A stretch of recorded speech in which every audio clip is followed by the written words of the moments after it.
Falar do Marinakis agora, porque, meu amigo, olha nos meus olhos aqui, olha no meu olho. A coisa pegou agora. O Marinakis chegou. É sério. Depois de assinar um pré-contrato, agora ele avança nas informações que nós temos de bastidores, ele avança já para a assinatura de um contrato definitivo, onde ele vai ser realmente esse parceiro investidor do São Paulo. E aqui me pega muito, porque daqui a pouco eu falo do André Silva, que, de novo, quero falar do um pouquinho do Lucas Ferreira e do Matheus Alves novamente, mas eu quero principalmente falar do Marinakis aqui agora. E o que muda isso no São Paulo? É SAF? Virou a SAF? Já é SAF o São Paulo? Já aconteceu, São Paulo agora é um time SAF? Calma lá, deixa eu explicar aqui e vou destrinchar bem o assunto para ficar bastante claro para todo mundo, né? Até para quem não está entendendo ainda mais ou menos do que está acontecendo. Muita gente me pergunta, ô Juba, mas e aí? O São Paulo não tem que virar SAF? O São Paulo vai se vender? O São Paulo vai ser de um dono? E aí eu acho que cabe aqui sei lá, uma clareza, né, de informações. O meu ponto de vista é que o São Paulo nunca deveria virar SAF, tá? Isso é um ponto de vista meu. E o Marinakis, ele não vem para ser SAF do São Paulo. São Paulo, a princípio, pode mudar tudo, mas a princípio não é SAF. Não é que o São Paulo vai se vender por ações, ter um dono, não é nada disso aí não. O que o Marinakis fará no São Paulo é ser um sócio investidor. E ele é um sócio do São Paulo em assuntos específicos. Por exemplo, ele é um sócio onde tem venda de jogadores da equipe de base. Mas, Juba, o Marinakis vai ser sócio se o São Paulo vender agora aí o Pablo Maia para o Real Madrid? Não, ele não é sócio do Pablo Maia no Real Madrid essa venda. Ele é sócio se o São Paulo, nem do Rian Francisco, até onde eu sei, nem de caras que já estão prontos, sim de caras em formação. Então subiu do nada um jogador aí chamado o Falvela, subiu o Luca. Aí o Marinakis, depois de já ter investido e ajudado na formação de alguns jogadores, isso eu tô falando um pouco mais, menos do que o Sub-20, né? Esses que já são jogadores famosos. Aí o Marinakis, sim, ele é um investidor, ele vai colocar ali 100 milhões de dólares no São Paulo, quase 600 milhões de reais, dependendo ali da cotação do dólar do dia.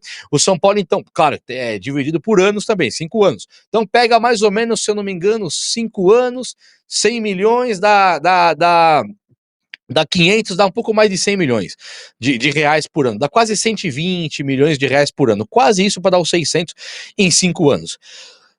Então o São Paulo pega 120 milhões por ano. E o Marinakis, ele terá 40% da equipe de base do São Paulo em vendas. Entenderam a jogada? Só na venda. Vendeu fulano, 60 do São Paulo, 40 é dele. Mas, Juba, isso aí é legal, isso é bacana? Cara, isso pra mim é excelente.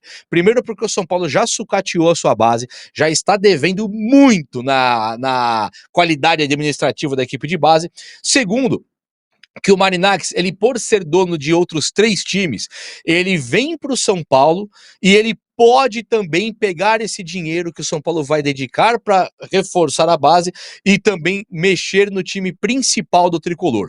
Vamos pensar, o São Paulo pega dinheiro para colocar na equipe de base que já está dando certo na formação de jogadores, também não é uma coisa muito inteligente. Então o Marinakis, ele não está muito preocupado se o São Paulo vai continuar lançando jogadores da base que ele formou desde os 10 anos ou se ele comprou caras de 14, 15 anos do Palmeiras, Grêmio e assim por diante. Então, para ele, importa o cara formado e vendido e bem. Então o São Paulo, com isso, ele começa a ganhar mais dinheiro. O São Paulo, tendo um poder financeiro interno, ele não precisa vender caras como ele vendeu o William Gomes por 9 milhões de euros, o que é uma coisa assim vexatória e ridícula. Dito isso tudo, o São Paulo pode pegar essa grana e colocar também no time principal. O Marinakis, ele pode ser esse cara que vem para investir na base, mas ele pode ser também o que a Leila Pereira foi antes e o Paulo Nobre foram antes lá no Palmeiras, lembra? O Paulo Nobre, palmeirense roxo, chegou lá, colocou acho que 600 milhões também do próprio bolso, tirou todas as dívidas do Palmeiras, ele quitou tudo. O Palmeiras começou zerado no caixa. E aí ele falou, bom, agora o Palmeiras vai me devolver os 600 milhões, mas não colocando juros. Só devolvendo 600 mesmo em 6 anos. Ele foi pegando de volta em anos e anos, até que ele pegou tudo de volta, porque o time de futebol, se for bem gerido, ele realmente gera muita grana, ele realmente transborda dinheiro se ele for bem gerido, não for roubado pelos seus diretores e o seu presidente, e aí o Palmeiras ele conseguiu sair do buraco. Quando Leila Pereira chega no Palmeiras, ela faz um patrocínio com a Crefisa. Depois ela acaba virando presidente para não colocar o dinheiro na mão de terceiros. E ela mesmo que faz a gestão da Crefisa com o Palmeiras, pega o dinheiro da Crefisa, põe no Palmeiras e faz a gestão. Mas ela tô falando aqui em mais de 1 bilhão e 400, 1 e 300, coisa que ela mesma falou em coletiva. É muita grana. Isso aí é mais ou menos o que o Marinacci pode fazer então no São Paulo. O Marinacci chega no São Paulo, pega a grana, coloca no tricolor e recupera ela. Hoje, qual que é o papo com o Marinacci? Equipe de base. Por que isso? Porque o São Paulo tem um monte de conselheiros influentes, o São Paulo tem uma gestão engessada, que vem desde os primórdios da humanidade, e que conselheiros que começaram, que fundaram o São Paulo, estão até hoje lá, não sei se tem algum até hoje, mas tem caras ali bem já ultrapassados, que ainda continuam com poder de voto para eleger presidente. Esses caras não querem perder a boquinha. Então um cara como o Marinacci, se ele chega no São Paulo hoje e compra o São Paulo, não vai acontecer. O São Paulo não será vendido, porque vai pagar para quem esse valor? Quem que vai comprar o São Paulo de quem? Quem que recebe o dinheiro? Então esse tipo de situação não tem definição ainda. Então o São Paulo puxando o freio de mão, não virando uma SAF que vai vender o clube, ele faz parceria.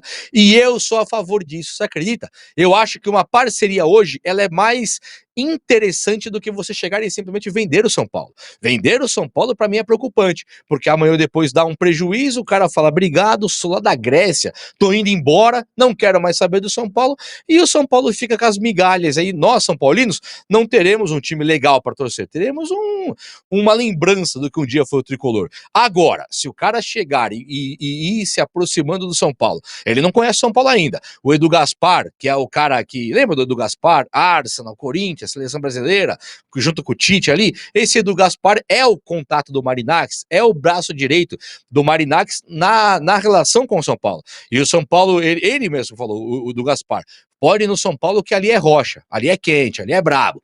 E aí o Marinacci, confiando no Edu Gaspar, ele vem para fechar com o São Paulo. E agora, ele fechando, ele vai começar a conhecer o Tricolor. Então, onde você tem tanto ouro para trazer da equipe de base do São Paulo, o time principal, que é um tricampeão do mundo, também tem. E o Marinacci, então, as parcerias que ele pode fechar com o São Paulo não se limitam somente à equipe de base. Vejo muito mais como um caso igual da Crefisa. O São Paulo, ele tem a faca e o queijo na mão, meus amigos, para se livrar de todas as suas dívidas, acabando esse ano aqui. Juba, mas é 1 bilhão de... É 1 bilhão, sim. Temos o FIDIC, que é o fundo lá de investimento, fundo de gestão de valores que está já amortizando dívidas de valores que entram, tem as premiações das competições que nós estamos disputando agora, que se o São Paulo conseguir avançar, são valores extraordinários, e temos também a questão aí dos patrocinadores que aumentaram os valores e mais o Marinacci. Com algumas supostas vendas que o São Paulo pode fazer de caras como Henrique Carmo, Rian Francisco, Lucas Ferreira, Matheus Alves e continua, o São Paulo ele tem tudo para quitar uma dívida de 1 bilhão até o final do ano. Ah, não vai acontecer nunca, isso é um sonho, é utopia tal. Pode até ser, mas que é um fato que o São Paulo, enquanto gestão, e aqui vai um elogio pro Casares, aí a sua gestão, ele falou que não queria mais gastar de maneira exagerada nesse ano aqui, e as contratações de Oscar, Enzo Dias, o Wendel e Cedric vieram de graça, isso ninguém vai mudar o fato. Os caras definitivamente vieram de graça. Ah, tem luva, tem salário, beleza, mas vieram de graça. São jogadores de alto nível, alguns altíssimo nível, como o Wendel e também o Oscar, que vieram de graça pro São Paulo. E custa um pouco também, se a gente pensar direitinho na realidade dos valores. O Gabigol ganha 4 conto, o Depay também. Aí você pega o Oscar, ele ganha 1 do São Paulo e 1 do patrocínio. Caramba, o Oscar tá de graça pro São Paulo também. Claro, 1 milhão não é de graça, mas não é um valor nem perto do que ganha o Depay e o Gabigol. Sabe? Ganha metade do que ganha o Arrascaeta do Flamengo. Então, assim, cara, o São Paulo acertou nesse ponto. Muito. E o time que está em campo hoje é um time absolutamente competitivo. Nós temos um problema ainda da gestão técnica. O técnico do São Paulo não se firma, não se acerta, não passa a confiança devida? Fato. Não passa ainda. O técnico está mantido numa numa atitude que eu chamaria até de teimosia um pouco da diretoria. Eu gostaria sim de ter visto o técnico do São Paulo fora já. Agora, enquanto o Zubeldia está aqui, enquanto é realidade que ele está aqui, ele ganha o primeiro jogo da Libertadores fora e tem uma sobrevida no São Paulo. Ele tem um respiro maior no São Paulo, ele tem algo para continuar trabalhando no São Paulo. Esse afastamento que ele fez do Luciano aí, para mim é muito significativo e simbólico também. Pode ser uma reviravolta do Zubeldia agora. O Luciano, só de sair do São Paulo, ele pode ser um divisor de águas no trabalho do Zubeldia. O trabalho do Zubeldia, ele foi impactado pela obrigatoriedade de escalação do Luciano, e obrigatoriedade que eu digo aqui é culpa dele, tá? Não tô falando que o Luciano alguém manda escalar, não. O técnico chegou, se apaixonou pelo Luciano, isso é fato. Desde que ele chegou, ele viu o Luciano jogando contra o Vitória da Bahia, quando o técnico era o Milton Cruz, depois da demissão do Carpini, o Luciano realmente, por 4, 5 jogos, ele foi o melhor do São Paulo. O Zubeldia se apaixonou, ele chega numa terra que ele não conhece, veio pro Brasil. O cara vinha de lugar nenhum, né, coitado? Ele tava no Lanús, no LDU, no Barcelona de Guayaquil. Não são times bons assim. Aí quando ele chega no São Paulo, no Brasil, é a grande reviravolta da vida dele. Ele chega no São Paulo e vê o Luciano ser o melhor em campo por 5 jogos, ele se apaixonou. Claro, qualquer um faria isso. Qualquer um iria falar, esse aqui é o meu jogador. E ele gostou muito, mas ele gostou demais, exagerou. E aí ele fica escalando o Luciano como meia, que alguém meio sem cérebro colocou na cabeça do Luciano que ele era meia, aí outro sem cérebro deu a camisa 10 pra ele, outro sem cérebro falou que ele era o cara da meia, o cara virou meia, um atacante que não tem bom passe, não tem bom drible, não tem velocidade nenhuma, acaba virando meia do São Paulo, criativo, sem passe. O meia, ele pode ser igual o Juninho Paulista, velocidade pura? Pode. Ele pode ser craque igual o Paulo Ganso, igual o Oscar, sem velocidade? Pode. O que não pode é o cara não ter a velocidade, não ter o drible e não ter o passe, e virar meia ainda assim. O Luciano, ele tem um bom poder de finalização, então ele é atacante. O Zubeldia, ao tirar o Luciano do time, depois daquele desaforo que o Luciano fez no banco de reservas, o Zubeldia, ele teve agora a melhora automática do time do São Paulo, simplesmente com o Oscar virando meia e com o Ferreirinha jogando como um ponta, que puxa o time com velocidade para frente. Quando o Ferreirinha estiver disponível e o Lucas Moura também com 3 zagueiros, eu acho que o Ferreirinha roda na posição. Mas o Ferreirinha rodar não quer dizer que o time vá perder a velocidade porque o Lucas Moura que voltou. O que não pode é você colocar o Luciano como meia criativo, como foi contra o Palmeiras e contra o Santos, porque aí o Oscar vira volante e o Lucas é encostado ali, empurrado para a ponta direita. Você percebe como a engrenagem inteira bagunça? Você percebe como isso é desligar o motor do time? Então você fala assim, Juba, mas todos os problemas do São Paulo estão atrelados à escalação do Luciano? Meus amigos, eu não diria que todos não, mas eu diria para vocês que 90% do São Paulo melhora só do Luciano sair do time.